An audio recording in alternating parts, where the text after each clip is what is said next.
Assalamualaikum warahmatullahi wabarakatuh. Bismillah, alhamdulillah, wassalatu wassalamu ala rasulillah sayyidina Muhammadin wa mawala mabam. Sahabat-sahabat rahimah, sahabat-sahabat perempuan dimanapun berada, kali ini saya akan menyampaikan tentang perjuangan perempuan membela nasibnya, baik pada zaman Rasulullah Sallallahu Alaihi Wasallam dan pada zaman sahabat. Pada zaman Rasulullah Sallallahu Alaihi Wasallam ada seorang laki-laki namanya Qais, punya istri banyak, antara lain Imru'u Qais, dan punya anak laki-laki namanya Ibnu Qais. Ketika Qais meninggal, maka anak laki-lakinya ini datang kepada Imru'u Qais untuk melamarnya dan akan dijadikan menjadi istrinya. Kemudian Imru'u Qais menentang apa yang dilakukan oleh anak tirinya itu. Bagaimana kamu melamarku, sedangkan kau adalah anakku, dan ketika kamu kecil aku ikut merawatmu. Tapi kemudian Ibnu Qais ini memaksa, karena itu sudah menjadi tradisi jahiliyah.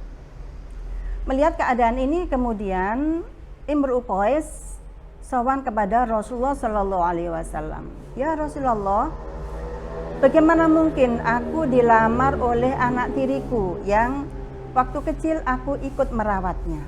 Aku tidak mau, wahai Rasulullah. Bagaimana pendapatmu?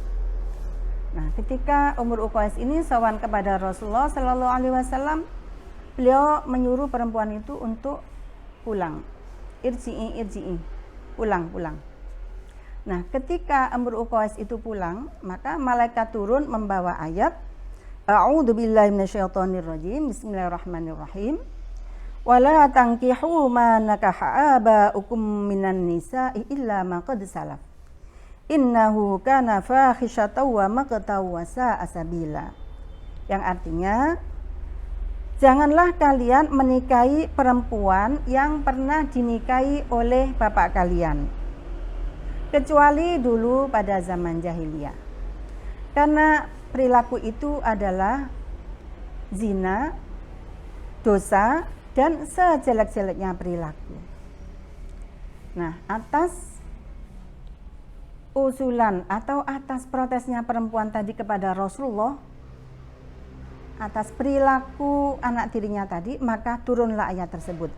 Ini menunjukkan bahwa perempuan tadi menjadi pejuang untuk turunnya ayat ini, yaitu ayat melarang menikahi janda ayahnya. Dan sampai sekarang hukum Al-Quran ini masih berlaku. Alhamdulillah. Kemudian ada peristiwa yang terjadi pada masa Umar bin Khattab. Pada saat itu memang mahar sangat mahal, sehingga kaum laki-laki sulit untuk menikah.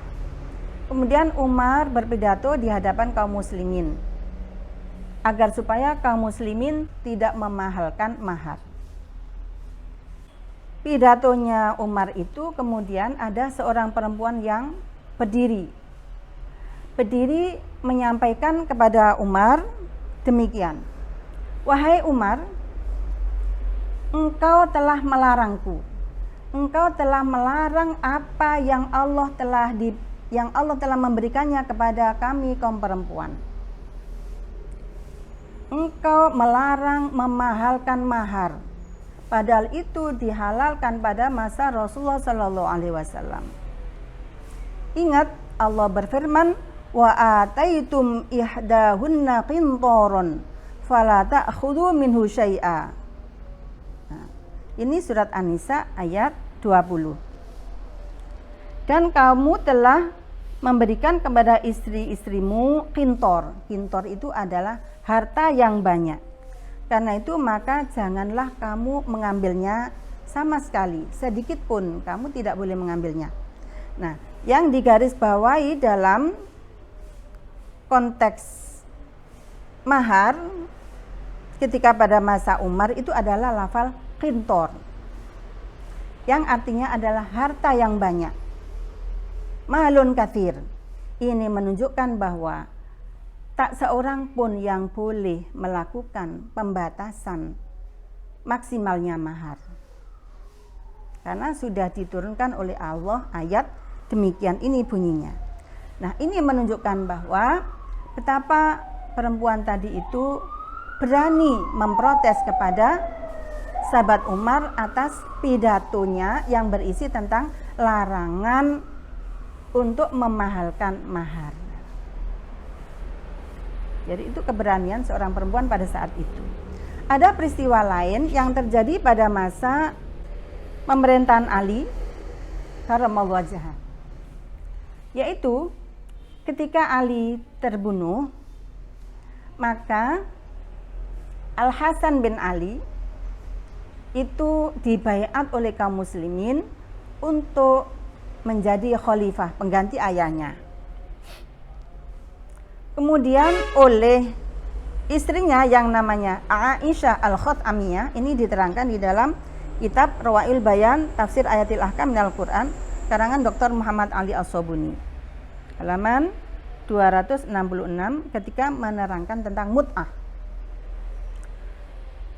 Istri Al-Hasan bin Ali yang namanya Aisyah Al-Khatmiyah ini usul kepada Al-Hasan agar supaya tidak berkenan untuk dinobatkan menjadi khalifah sebagai pengganti ayahnya.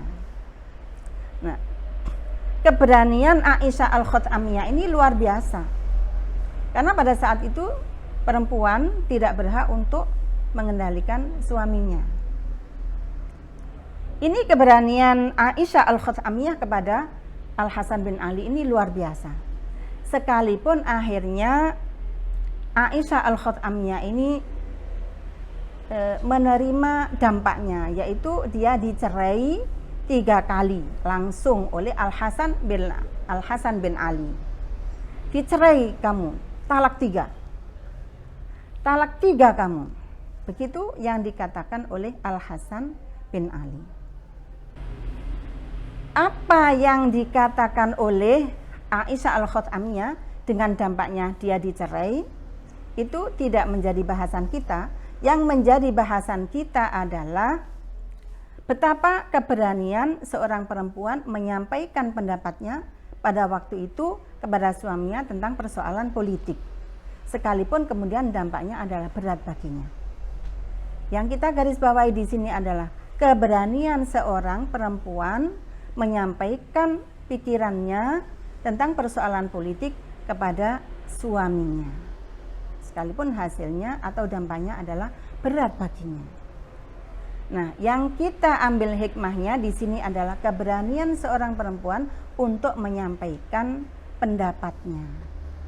Maka sekarang ini juga kita kaum perempuan diberi peluang seluang-luangnya, peluang seluas-luasnya untuk mengemukakan pendapat kita, baik persoalan sosial, persoalan pendidikan, politik, budaya, dan persoalan-persoalan yang lain, baik persoalan rumah tangga atau persoalan di luar rumah tangganya. Terima kasih, mudah-mudahan apa yang saya sampaikan ini bermanfaat untuk kita semua. Wallahul muwaffiq ila aqwamit thoriq. Wassalamualaikum warahmatullahi wabarakatuh.